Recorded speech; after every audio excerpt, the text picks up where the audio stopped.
El otro día estaba trabajando desde el caballete cuando de repente...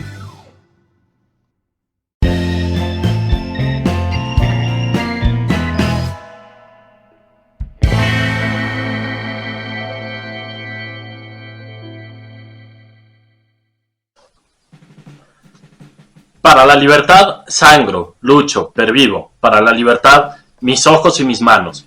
Como un árbol carnal, generoso y cautivo doy a los cirujanos. Para la libertad siento más corazones que arenas en mi pecho. Dan espuma a mis venas. Y entro en los hospitales y entro en los algodones, como en las azucenas. Porque donde unas cuencas vacías amanezcan, ella pondrá dos piedras de futura mirada. Y hará que nuevos brazos y nuevas piernas crezcan en la carne talada. Retoñarán aladas de savia sin otoño, reliquias de mi cuerpo que pierdo en cada herida, porque soy como el árbol talado que retoño, aún tengo la vida. Esto que les acabo de leer es un poema de Miguel Hernández.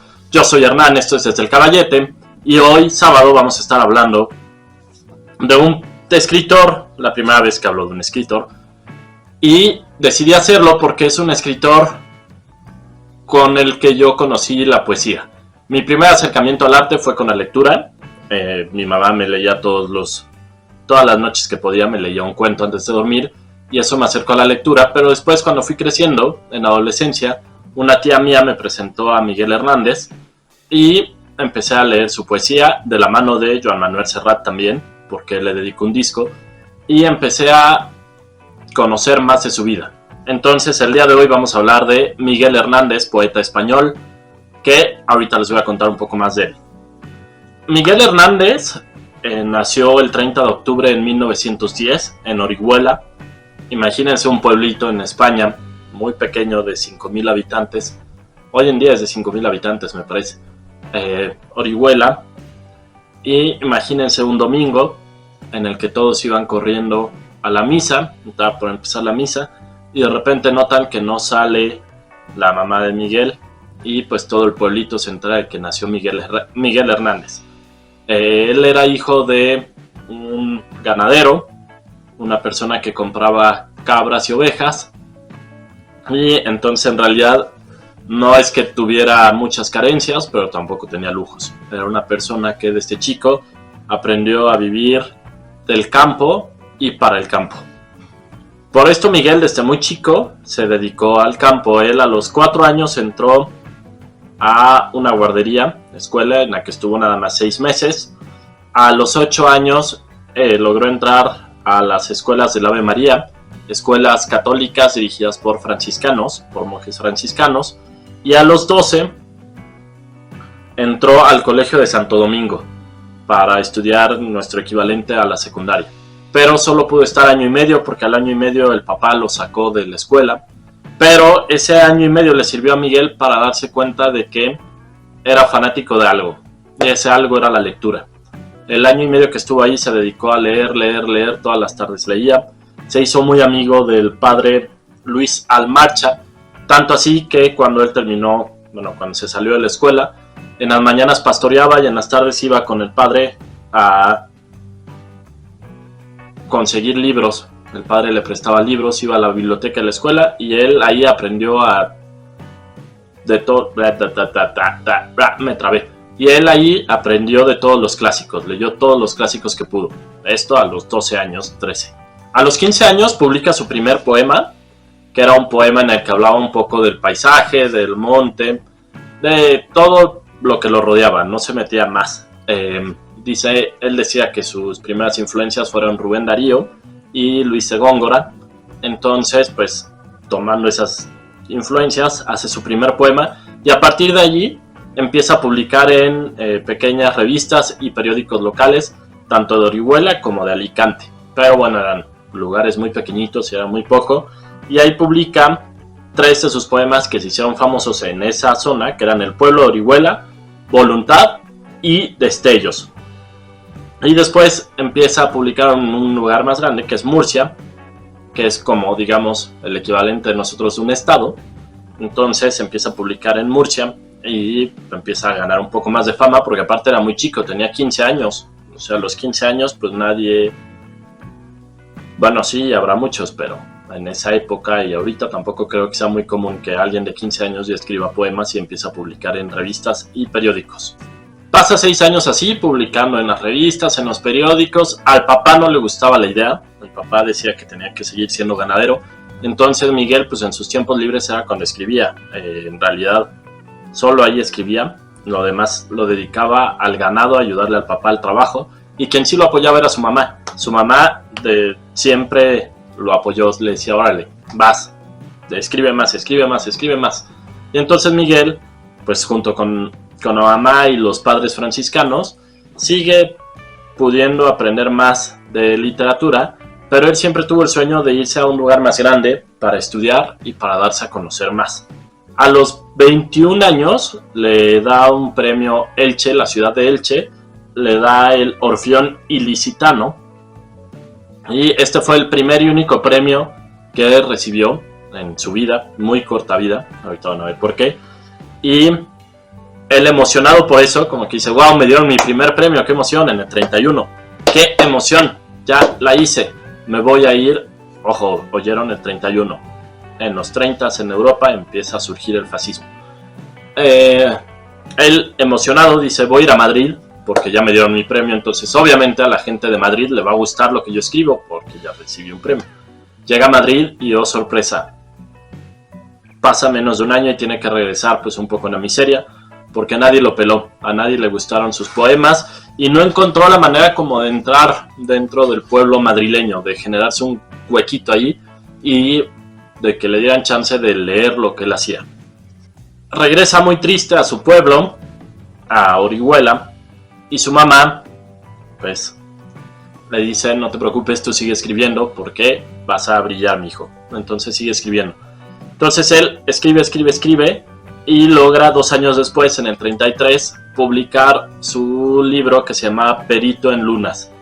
Y tampoco le va bien con ese libro. Nadie lo pela, no logra lo que él quería. Sin embargo, él siguió su pasión. Dijo, no, ya me di cuenta, si es lo que me gusta.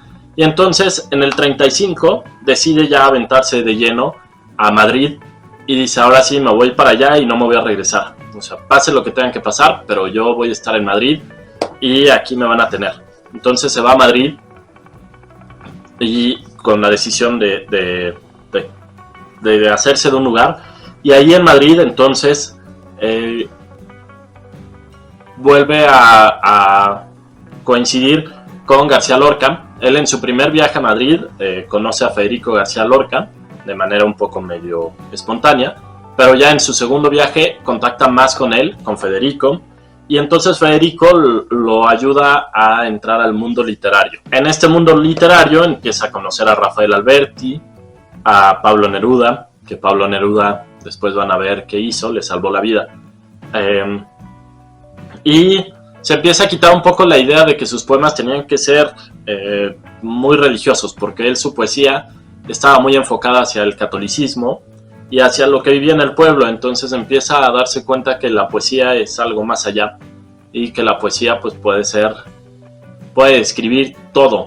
Justo yo creo que lo padre del arte es que no tiene límites, tú puedes hacer lo que tú quieras, y con la poesía igual. Entonces él empieza a deshacerse de eso y en otoño del 35, justo, sí, en el otoño del 35, pues también le llega el amor.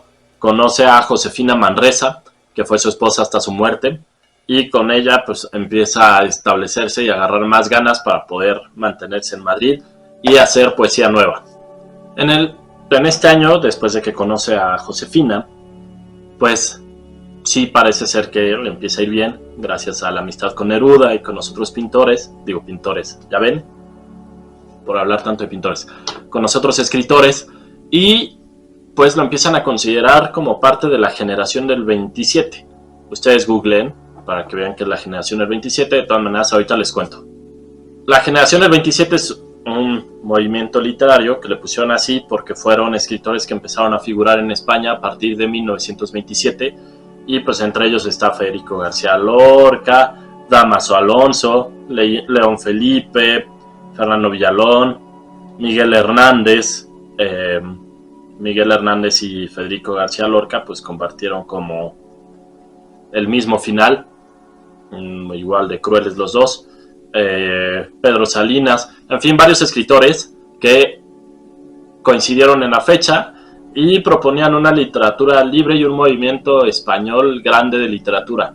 Pues en esos tiempos Francia era quien llevaba la mano en todos los movimientos artísticos, y entonces pues la generación del 27 dijo, acá también podemos hacer cosas buenas. Entre el 35 y el 37 pues se empieza a conocer más a Josefina, empieza a tener pues mayor relación con ella, pero también se dice que tuvo amantes, entre ellas una poetisa que se llamaba María Segarra y una pintora que era Maruja Mayo. Se dice que eran sus amantes, no sabemos porque tampoco le podemos preguntar, y creo que ellas tampoco, supongo que ya no han de estar aquí, entonces pues está difícil, pero bueno, son como los chismes, un chismecito que les quería contar. Y él en esa época ya empieza a publicar mucho más, y publica un escrito que es muy famoso, que es Los hijos de la piedra, El rayo que no cesa y Elegía. La elegía, ahorita a ver, se las voy a leer, un cachito, les leo un cachito de la elegía. A falta de cuadros, les leo un cachito de la elegía. La elegía está dedicada a uno de sus mejores amigos, que era Ramón Sige, que murió en esas fechas, y entonces dice así: en Orihuela, su pueblo y el mío, se me ha muerto como el rayo Ramón Sige, con quien tanto quería. Yo quiero ser llorando el hortelano de la tierra que ocupas y estercolas, compañero del alma tan temprano, alimentando lluvias, caracolas y órganos mi dolor sin instrumento, a las desalentadas amapolas. A las desalentadas amapolas daré tu corazón por alimento. Tanto dolor se agrupa en mi costado que por doler me duele hasta el aliento. Un manotazo duro, un golpe helado, un hachazo invisible y homicida, un empujón brutal te ha derribado. No hay extensión más grande que mi herida, lloro mi desventura y sus conjuntos, y siento más tu muerte que mi vida. Ando sobre rastrojos de difuntos, y sin calor de nadie y sin consuelo voy de mi corazón a mis asuntos. Temprano levanto la muerte al vuelo, temprano madrugo la madrugada, temprano estás rodando por el suelo. No perdono la muerte enamorada, no perdono la vida desatenta, no perdono a la tierra ni a la nada. En mis manos levanto una tormenta de piedras, rayos y hachas estridentes, sedienta de catástrofes y hambrienta. Quiero escarbar la tierra con los dientes. Quiero apartar la tierra parte a parte, a dentelladas secas y calientes. Quiero minar la tierra hasta encontrarte y besarte la noble calavera y desamordazarte y regresarte. Volverás a mi huerto y a mi higuera, por los altos andamios de las flores, pajareará tu alma colmenera, de angelicales eras y labores. Volverás al arrullo de las rejas de los enamorados labradores, alegrarás la sombra de mis cejas, y tus sangres se irán a cada lado disputando tu novia y las abejas. Tu corazón, ya terciopelo ajado, llama a un campo de almendras espumosas mi avaricia voz de enamorado. A las aladas almas de las rosas del almendro de nata te requiero, que tenemos que hablar de muchas cosas, compañero del alma, compañero. Como verán, le dolió mucho la muerte de Ramón a Miguel, y pues ahí empezó a cambiar un poco más su poesía también, empezó a ser un poco más real y hablar de cosas humanas. En el 36, en 1936, empieza la Guerra Civil Española, que pues fue una barbarie, fue una cosa de esas que no se pueden entender de los humanos. Ninguna guerra se puede entender, pero pues esta fue una cosa muy, muy estúpida, en la cual pues de un lado estaba Francisco Franco y del otro estaba la República, las personas que creían en la libertad, y Miguel Hernández perteneció al ejército de la República, se alistó en el ejército de la República porque él ya había desarrollado sus ideas políticas, ya era un cuate maduro, y entonces pues le dice a Josefina, le estaba diciendo Josefa, le dice a Josefina: ¿sabes qué? Me voy a meter al ejército porque tenemos que defender a España de estos canijos. Y entonces se integra al regimiento que se llamaba El Campesino y combate en Madrid, Andalucía, Extremadura y Aragón. Ahí conoce a un cubano que se llamaba Pablo de la Torriente, a quien también le escribe una elegía cuando murió. Y en el 37, el 9 de marzo, se casa con Josefina, y en septiembre del 37. Para esto pues la guerra ya está medio tranquila, pero en el septiembre del 37 lo mandan a Rusia para ir al quinto festival del teatro soviético. Él presenta poemas en este festival y va como invitado allá. A la par, pues él empieza a desarrollar mucho más su radicalismo político, se empieza a hacer más de izquierda y empieza a publicar más poemas con crítica hacia el contexto político en el que estaba España. En esas fechas publica Viento del Pueblo, que es un poema que a mí me gusta mucho, como que enerva, hace como vuelve heroico al pueblo. Pues no es justo coincidencia que por eso el Fondo de Cultura Económica, sus colecciones de 10 pesos, les haya puesto Vientos del Pueblo. Si no las han visto, vayan a cualquier librería del Fondo de Cultura y hay muchos libros que cuestan 10 pesos y la colección se llama Vientos del Pueblo. Tiene que ver con este poema de Miguel Hernández. También escribe otro que se llama El hombre acecha en el 39 y pues aquí habla del dolor y la miseria humana provocadas por la guerra y el odio, justo lo que estaba pasando ahí, y a la par pues todo el movimiento nazi en Alemania. Se me olvidó contarles, pero Miguel pues desde siempre fue un poco depresivo porque a este chico le tocó sentir la muerte muy de cerca. Sus hermanos se murieron, muchos de ellos 4, creo que eran 6 y 4 de ellos murieron, y en el 38 tiene a su primer hijo que se llamaba Manuel Ramón y murió en el otoño, murió muy chico el bebé y eso pues le provocó mucha depresión, igual a Josefina, su esposa, y sumándole a esto pues el desánimo de que la guerra estaba perdida y que Franco estaba por asumir el control de toda España, y empieza a tener miedo porque empiezan a reprimir a los escritores. Ya habían fusilado a Federico García Lorca, cuyo único crimen había sido ser homosexual y escribir poemas de amor. Entonces pues él empieza a preocuparse mucho por esto y pues entra en depresión y dicen que en amargura, que se volvió muy amargado. Pero todo cambió cuando nace su segundo hijo, que se llama Manuel Miguel. Nace Manuel Miguel y él entonces dice, bueno, la vida no es tan mala, tengo que seguir escribiendo. Y cuando intenta publicar un libro, se entera de que ya no puede publicar libros y se entera que Franco había mandado a quemar todos sus poemarios, toda su obra, y entonces no le queda otra opción a él y a su esposa más que intentar salir exiliados a Portugal. Se van a pie, intentan recorrer desde Madrid a Portugal a pie. Cuando llegan a la frontera con Portugal, un soldado lo identifica y lo detiene y lo mandan a la cárcel. Pasan unos meses, Miguel, de cárcel en cárcel, lo torturan, lo humillan, le hacen 1000 cosas que él logra medio escribir, como puede, escribe, consigue un lápiz, un papel, y pues no logran quitarle lo más importante que tenemos todos, que es la libertad y la libertad de pensamiento, a pesar de todo lo que le hacían, a pesar de que su cuerpo ya no respondía. Después de mucha presión, por fin aparece en alguna cárcel, y en esa cárcel indican que Miguel tiene pena de muerte y que lo van a colgar.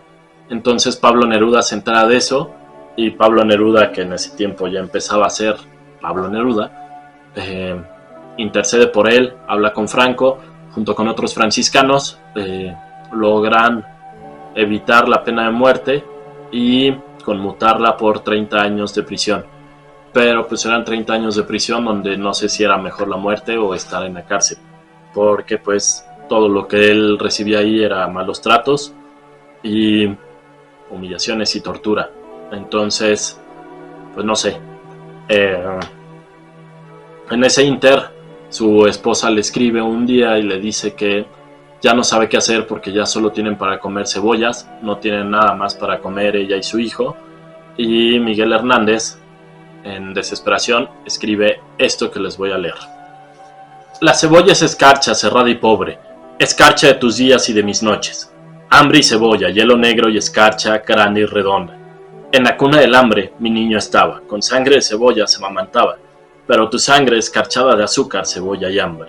Una mujer morena resuelta en la luna, se derrama hilo a hilo sobre la cuna. Ríete, niño, que te tragas la luna cuando es preciso. Alondra de mi casa, ríete mucho, es tu risa en los ojos la luz del mundo. Ríete tanto que en el alma al oírte bata el espacio. Tu risa me hace libre, me pone alas, soledades me quita, cárcel me arranca, boca que vuela, corazón que en tus labios relampaguea. Es tu risa la espada más victoriosa, vencedor de las flores y las alondras, rival del sol, porvenir de mis huesos y de mi amor. La carne aleteante, súbito al párpado, el vivir como nunca coloreado.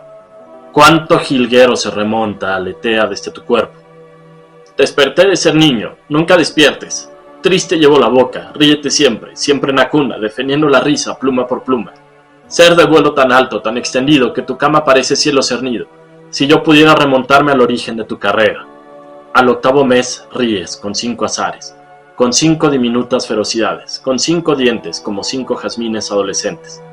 Frontera de los besos serán mañana, cuando en la dentadura sientas un arma, sientas un fuego correr dientes abajo buscando el centro. Vuela niño en la doble luna del pecho. Él, triste de cebolla, tú, satisfecho. No te derrumbes, no sepas lo que pasa, ni lo que ocurre. Pues bueno, este poema a mí me llega mucho porque creo que es justo, se acerca mucho a mis convicciones. Creo que lo que siempre vamos a tener es una sonrisa para alguien más, un poco de ayuda, y pues es importante nunca perderla. Nunca perder esa capacidad que tenemos de ayudar a la gente, de sonreír y de buscar un mundo sin violencia. Bueno, Miguel, después de que escribe esto, y por las presiones de Neruda, de todos, el gobierno de Franco le ofrece la libertad y le dice que pues lo único que tenía que hacer era firmar una carta de renuncia de sus convicciones políticas y en la que decía también que se adhería al nuevo régimen. Y con eso él podía salir libre y estar con su familia y pues intentar darles de comer algo más que cebollas, y le iban a permitir seguir escribiendo, pero escribiendo textos que fueran aprobados por el gobierno, no las cosas que él quería escribir. Y entonces Miguel, con mucho valor, pantalones y entereza, decide no firmar esa carta. Las torturas siguen los malos tratos, lo dejan sin comer, lo dejan en celdas frías, donde cae el agua, sin baño, y a cada rato le decían firma esta carta, con esto ya puedes salir de aquí, y él se negaba, seguía firme con sus ideales, no se doblegó. Él decía que pues quería enseñarle a su hijo que no tenía por qué doblegarse jamás, como dice el poema de las nanas de la cebolla, y pues al final muere en el abandono. 28 de marzo de 1942 es la fecha que dan, a los 32 años nada más tenía 32 años Miguel. Muere, según lo que decían, por una neumonía. En realidad, pues Miguel tenía el cuerpo lleno de maltrato, de golpes, de tortura, y pues su cuerpo simple y sencillamente ya no aguantó, sumándole pues sí quizás la neumonía. Y pues ya, la historia de la estupidez humana. Alguien que piensa diferente a mí no puede seguir con sus ideas, y yo tengo derecho a hacerle lo que sea para que él decida ya no seguir con esas ideas. Yo creo que mientras las ideas no sean peligrosas para la comunidad, no sean estupideces como estas, tenemos que respetarnos todos y buscar la manera de entablar comunicación sin discusión, sin agresiones, sin violencia. Porque bueno, vivimos en una época en la que es súper común que tú estás en desacuerdo con algo, hasta con el fútbol, y la gente se pone súper intensa y súper loca. Y yo creo que pues tenemos que aprender a respetar que la persona que está enfrente no piensa como nosotros, y eso es lo divertido de ser humanos y de vivir en sociedad, que sabemos que nadie piensa como nosotros. En algunas cosas sí, pero cada uno es único, y está muy padre encontrar coincidencias y aprender de gente, y también encontrar diferencias, porque de todo vas aprendiendo. Y pues ya, Miguel Hernández muere en el olvido. Así pasa mucho tiempo en el olvido. En España lo conocen, pero no tantísimo, hasta que llega una persona que también algún día hablaremos de él, porque wow, Joan Manuel Serrat, y Joan Manuel Serrat le dedica todo un disco, a ver, me confundo de artes, todo un disco con poemas de Miguel Hernández, y entonces empieza a haber un boom otra vez por él, y empiezan a conocerlo y se rescatan varias de sus obras, y pues ya que afortunadamente no lograron quemar todo, entonces sí se conservaron la gran mayoría de sus poemas. De su primera época en Orihuela creo que no muchísimos, pero bueno, de los otros se conservaron los más que se pudieron, y se han publicado Cancionero y Romancero de Ausencias, que es uno de los libros. En él viene el último poema, es el de Lanas de las Cebollas, que a mí me mueve algo, por si no se dieron cuenta, pero me mueve algo. Y pues ya, gracias a Serrat por enseñarnos a Miguel Hernández, gracias a Magali por enseñarme a Miguel Hernández junto con otros escritores y hacerme fanático de la lectura, a mis papás también. Pues ya, si no saben qué regalar en estas fechas, viene Navidad, y si no saben qué regalar, pueden pedir un cuadrito con tintero, o sea, yo, o regalar un libro. Yo creo que regalar un libro siempre es muy buena idea, porque el libro te abre la mente y te enseña nuevos mundos, y te saca un poco del mundo en el que estás. Sea de lo que sea, leer es increíble. Entonces, regalen un libro. Déjenme aquí en sus comentarios cuál es su libro favorito, de qué otra cosa quieren que hable, si hay algún artista que quieran que hable, un pintor, pintora, escritor, escritora, de cualquier tipo de arte. Bueno, de danza no sé mucho, pero bueno, ustedes pídanme y yo investigo y veo cómo hacer esto un poco más digerible y divertido para hacer que este mundo tenga más arte, que todos conozcamos el arte y que nos demos cuenta de que en esta vida, si tenemos arte, el mundo cambia y podemos evitar muchas cosas. Y pues ya, estoy hablando mucho, divagando mucho. Los dejo, yo soy Hernán, esto fue Desde el Caballete. Nos vemos el miércoles con una historia corta, y el sábado que viene, ¿qué les parece? Alguna historia que tenga que ver con la Navidad. Voy a investigar algo así para publicarlo como especial de Navidad. ¿Les late? Va que va, los dejo, cuídense mucho, gracias por ver el video, compártanlo. Si les gustó, busquen más de Miguel Hernández, tiene unos poemas bellísimos. Y gracias por estar aquí en mi primer video de escritores. Adiós. Ya no me vean, adiós. Bueno, les enseño mi cuadrito. Miren mi cuadro. Hay otro encima, pero bueno, ya ni modo. Adiós, cuídense.